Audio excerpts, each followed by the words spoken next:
पुरानी पेंशन की बहाली के मुद्दे पर आंदोलित सरकारी कर्मचारियों के भारी विरोध का सामना कर रहे प्रधानमंत्री नरेंद्र मोदी को पुरानी पेंशन की बहाली करने का एक नया रास्ता मिल गया है और इसके जरिए प्रधानमंत्री नरेंद्र मोदी पुरानी पेंशन की बहाली के मुद्दे पर आंदोलित सरकारी कर्मचारियों के भारी विरोध पर विराम लगा सकते हैं।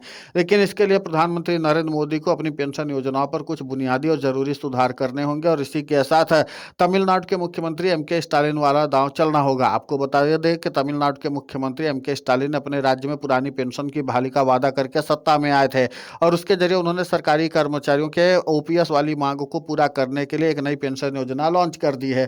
और वो नई पेंशन योजना है, उसका नाम है टैप्स। टैप्स के जरिए पुरानी पेंशन की बहाली की मांग को पूरा करने का दावा उन्होंने किया है और सरकारी कर्मचारियों ने भी लगभग इसको स्वीकार कर लिया है। टैप्स में खास बात यह है कि इसकी शक्ल जो है वो दिखती तो यूनिफाइड पेंशन स्कीम की तरह है, यानी कि कुछ फायदे जो हैं इसके यूनिफाइड पेंशन स्कीम की तरह दिखते हैं और कुछ जो इसमें नियम बनाए गए हैं, यानी कि कुछ जो प्रावधान है वो सीधे तौर पर हूबहू पुरानी पेंशन वाले लाभ देते हैं और इसी के नाते से सरकारी कर्मचारियों में काफी संतोष देखने को मिला है। यानी इसमें भी सरकारी कर्मचारियों को अपने 10% का योगदान देना होगा सैलरी का, और लेकिन इसके बाद बाकी जिम्मेदारी सरकार खुद उठाएगी। इसी के साथ सरकारी कर्मचारियों की मांगों को ध्यान में रखते हुए तमिलनाडु के मुख्यमंत्री एम के स्टालिन ने यह कहा कि बाजार में चाहे जो स्थिति हो पैसे की, लेकिन सीधे तौर पर सरकारी कर्मचारियों की पेंशन प्रभावित नहीं होगी।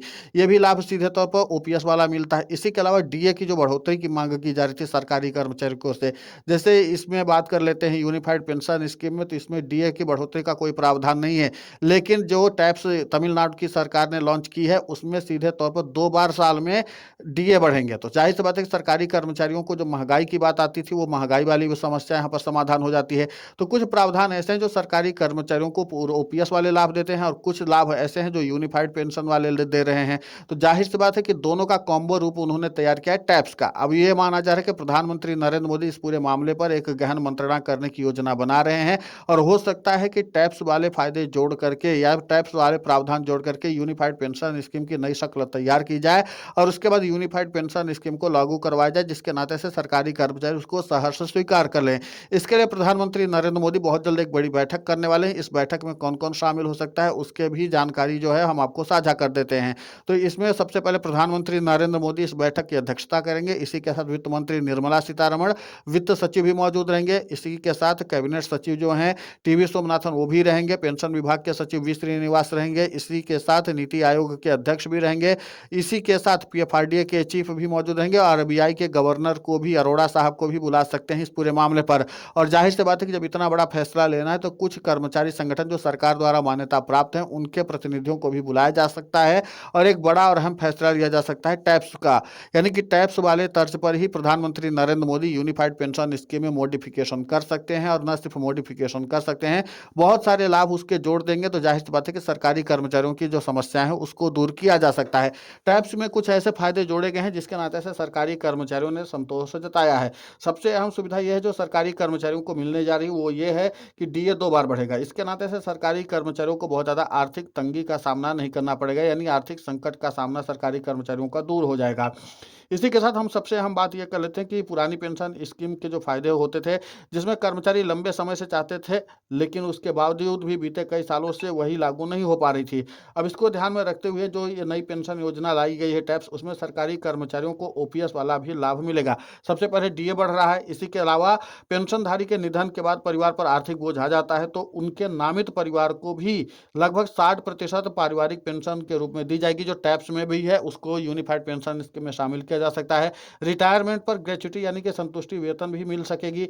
इसमें अधिकतम सीमा 25 लाख रुपए है। यह भी सीधे तौर पर टैप्स में भी फायदा है और यही फायदा यूनिफाइड पेंशन स्कीम में भी जोड़ा जा सकता है। जो कर्मचारी नियम के अनुसार पेंशन पाने के लिए आवश्यक सेवा पूरी नहीं कर पाए हैं उन्हें भी सरकार न्यूनतम पेंशन की गारंटी दे देगी। ये वाले फायदे की बात भी, हालांकि यूनिफाइड पेंशन स्कीम है लेकिन इसको लेकर के सरकारी कर्मचारी आश्वस्त नहीं है।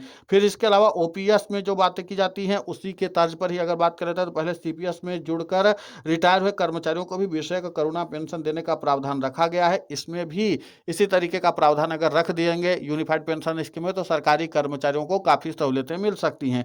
अब इस पर अगर बात करें तो लगभग जो राज्य की सरकार का बजट है उसको बात करें तो 13,000 करोड़ रुपए एक मुश्त देना होगा और इसी के साथ 11,000 करोड़ रुपए जो है वो सालाना खर्च आएगा। लेकिन केंद्र की सरकार अगर इसको लागू करेगी तो ये दायरा और भी ज्यादा बढ़ सकता है, लेकिन इतना नहीं बढ़ सकता कि सरकारी कर्मचारियों की मांगों को पूरा करने के लिए सरकार को अतिरिक्त वित्तीय बोझ का सामना करना पड़े, इसमें समस्याओं का समाधान हो सकता है। तमाम आर्थिक विश्लेषक जो है वो मानते हैं इस बात को। देश में कर्मचारी संघ लगातार पुराने पेंशन सिस्टम को वापस लाने की मांग कर रहे हैं और अभी भी कर रहे हैं। तो जाहिर सी बात है कि इन दिनों सरकारी कर्मचारी संगठन और शिक्षक यूनियन विरोध प्रदर्शन को कम करने के लिए ही जो है तमिलनाडु के मुख्यमंत्री एम.के. स्टालिन ने यह फैसला लिया था। अब माना यह जा रहा है कि जिस तरीके से सरकारी कर्मचारियों ने इस पूरे मामले पर अपनी बात रखी है, लगभग टैक्स को लेकर के सरकारी कर्मचारियों ने जो बात रखी है उसमें हम थोड़ा सा शामिल कर लेते हैं। तो कुछ कर्मचारियों और यूनियनों के नेताओं ने कहा कि फिलहाल इस योजना की हम प्रतीक्षा कर रहे हैं। अभी सरकार की तरफ से क्या कुछ और नए गजट सामने आएंगे उसको भी देखना महत्वपूर्ण होगा। लेकिन सबसे पहले क्या था कि जो राज्य सरकार के सरकारी कर्मचारी पिछले कुछ वर्षों से महंगाई भत्ते के लिए जो मांग कर रहे थे उसमें इसमें बढ़ोतरी मिलेगी, और जाहिर सी बात है कि जब बढ़ोतरी होगी तो सरकारी कर्मचारियों की बहुत सारी समस्याओं का समाधान हो सकेगा। अब इसी को ध्यान में रखते हुए अगर प्रधानमंत्री Narendra Modi unified pension scheme में टैक्स वाले फायदे जोड़ देते हैं, यानी टैक्स वाले प्रावधान जोड़ देते हैं, तो सरकारी कर्मचारियों की बहुत सारी समस्याओं का समाधान हो सकता है। ऐसा तमाम जो कर्मचारी संगठनों के प्रतिनिधि हो वो भी मानते हैं कि अगर महंगाई भत्ता सरकारी कर्मचारियों को मिलने लग जाए, पेंशन में बढ़ोतरी होने लग जाए, इसके साथ सरकारी कर्मचारियों की जो सबसे बड़ी चुनौती ये है कि जो न्यूनतम पेंशन है उस पर भी किसी भी प्रकार का संकट न है, अगर इसको सरकार दूर करने में सफलता हासिल कर लेती है तो जाहिर सी बात है कि सरकारी कर्मचारी अपने आंदोलन पर विराम लगा सकते हैं। तो प्रधानमंत्री नरेंद्र मोदी इस पर बहुत जल्द बैठक करने वाले हैं और इस बड़ी बैठक में प्रधानमंत्री नरेंद्र मोदी ने जो ओपीएस का नया रास्ता चुनने का फैसला किया है वो शायद स्वागत योग्य कदम हो सकता है। हालांकि अभी कर्मचारी संगठनों की ओर से इस पूरे मामले पर गजट को विस्तृत पढ़ने के बाद प्रतिक्रिया देने के लिए कहा गया है, लेकिन फिलहाल पुरानी पेंशन की बहाली के मुद्दे को लेकर के जो टैक्स के अभी फिलहाल प्रावधान बताए गए हैं ये प्रावधान सरकारी कर्मचारियों को काफी ज्यादा पसंद आ रहे हैं। इसी के साथ यूनिफाइड पेंशन स्कीम में अगर यही प्रावधान सरकारी कर्मचारियों की ओर से जो रखे गए थे, यही तो प्रावधान रखे गए थे, अगर यूनिफाइड पेंशन स्कीम में यही प्रावधान सरकार पहले ही शामिल कर लेती तो शायद जिस तरीके से यूनिफाइड पेंशन स्कीम में बट्टा लगा और जिस तरीके से सरकारी कर्मचारियों ने यूनिफाइड पेंशन स्कीम को पूरे सिरे से खारिज कर दिया और उसका पूरी तरीके से बहिष्कार किया, शायद उस तरीके से बहिष्कार नहीं हो सकता था। लेकिन तब पेंशन विभाग के सचिव वी श्रीनिवास ने कहा था कि अगर ये प्रावधान शामिल कर लिए जाते हैं तो जाहिर सी बात है कि यूनिफाइड पेंशन स्कीम की पूरी शक्ल बदल जाएगी। अब यहाँ पर प्रधानमंत्री नरेंद्र मोदी के पास एक ही विकल्प है कि अगर टैक्स वाले फायदे यूनिफाइड पेंशन स्कीम में जोड़े जाएंगे तो जाहिर सी बात है कि सरकारी कर्मचारियों के आंदोलन पर विराम लगाया जा सकता है। और अगर प्रधानमंत्री नरेंद्र मोदी तमाम बैठक को मंत्रणा करने के बावजूद भी टैक्स वाले फायदे सरकारी कर्मचारियों को, खासकर जो पुरानी पेंशन की बहाली के मुद्दे पर आंदोलित हैं, उनको नहीं दे पाए तो फिर जाहिर सी बात है कि यूनिफाइड पेंशन स्कीम और नेशनल पेंशन स्कीम में फिर चाहे कितने भी सुधार हो सरकारी कर्मचारी नहीं स्वीकार करेंगे। फिलहाल इस पूरे घटनाक्रम को लेकर के आपकी प्रतिक्रिया बहुत महत्वपूर्ण होती है, आप हमें कमेंट करके जरूर बताएं। साथ ही पुरानी पेंशन की बहाली के मुद्दे पर हम लगातार आंदोलित होकर के खबरें चला रहे हैं। आप हमारे चैनल को सब्सक्राइब करें, खबर को ज्यादा से ज्यादा शेयर करें ताकि पुरानी पेंशन की बहाली का मुद्दा और बुलंद हो।